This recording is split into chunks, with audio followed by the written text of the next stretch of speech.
And to have the courage to say, no, I know that if I sort this out, then all of this is going to be just fine. That actually takes more courage than we recognize. We realize that when you have nothing, then there's nothing to lose. You can actually have a lot of courage. Right. But when you have everything and there's everything to lose, and a lot of the time, at least what I've heard in town is, you know, older managers and agents, and I'm not saying you have any of this, but people that I know will be told, well, hey, if you don't do this, like, you'll be forgotten next year, or, you know, your career is only going to last another 6 months.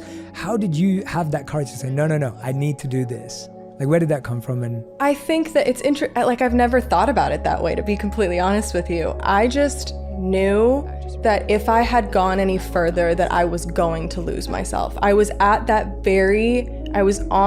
the teeter-totter edge of that point where, had I gone any further, I was probably not going to be great.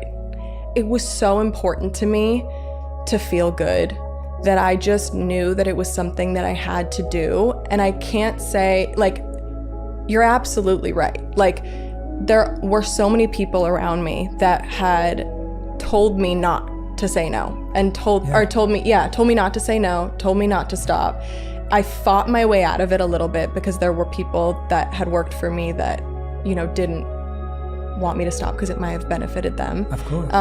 But I got to that point and I just knew I had to do it. And I don't know how to explain it, I guess. Yeah. It was just such an unbelievable sensation that I had, where I knew that if I do this, I'm gonna be better for everyone. Choosing to step back instead of pushing forward shows real courage, especially when there's pressure to keep going. Protecting your mental well-being can be more important than chasing constant success. Ignoring outside pressure from people who benefit from your work, recognizing the moment when you might lose yourself, is a powerful sign of maturity. This message highlights that long-term success often depends on knowing when to pause and take care of yourself. It takes a lot of vulnerability and openness, and it takes courage at every level, whether someone's thinking about quitting their job to do something they love, or whether someone's trying to relocate their family and doesn't know how, or whether someone like you is feeling success but then going, well, wait a minute. And I think in the past few years we've seen athletes and musicians and actors and people in all creative industries step back and say, well, I need to put me first. Yeah.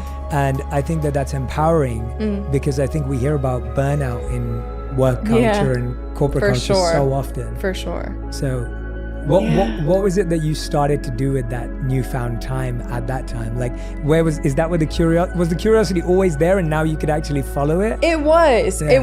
It was always there. And I had a lot of people coming to me telling me about meditation and how it changed their life, and therapy, and so many different things. And I was a bit overwhelmed because I was like, oh my God, what if this is gonna suit me? I think it's a very personal experience. I think everybody has a very different version of all of that stuff.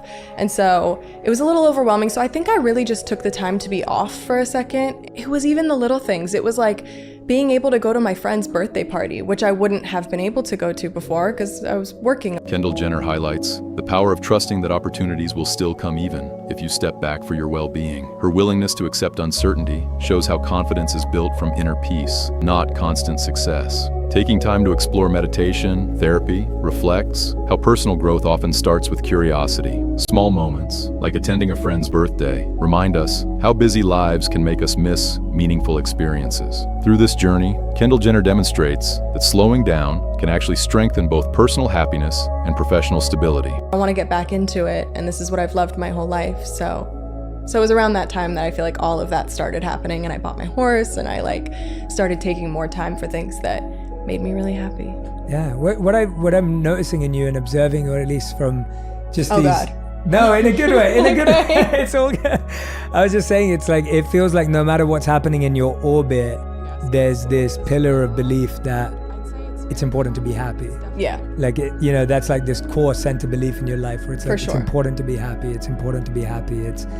That has to be the goal. For sure. And, it's not always easy. We live in such an interesting industry and in such an interesting time with social media that it can be very hard sometimes. You can fall victim to so many things that don't serve you and that don't make you happy.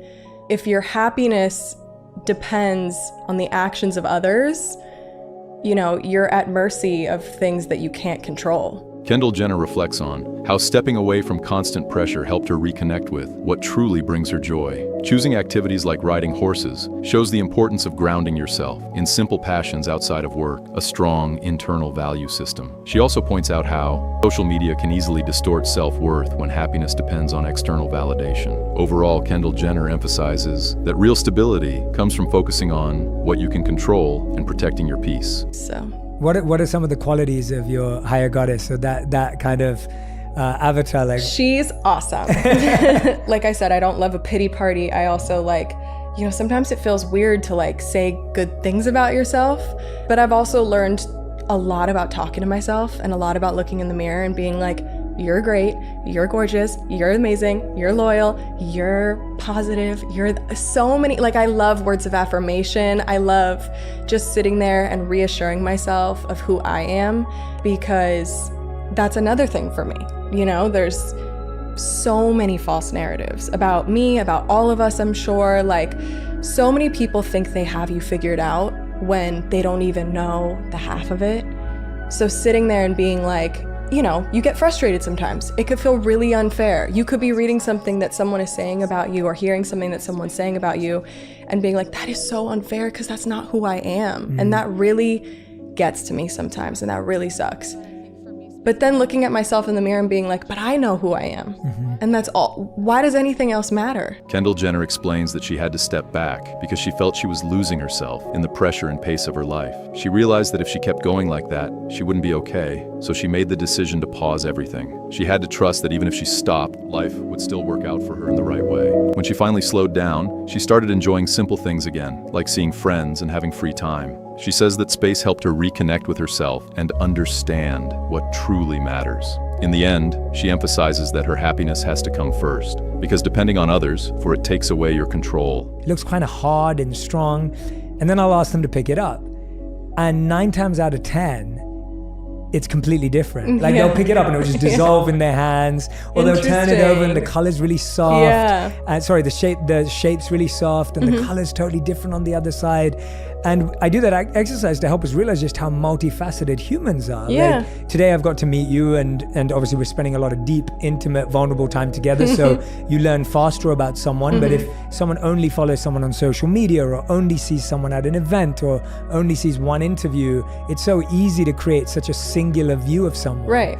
And I think, and I want to say this because I really think we all feel it, I don't think anyone wants to be seen in a singular way.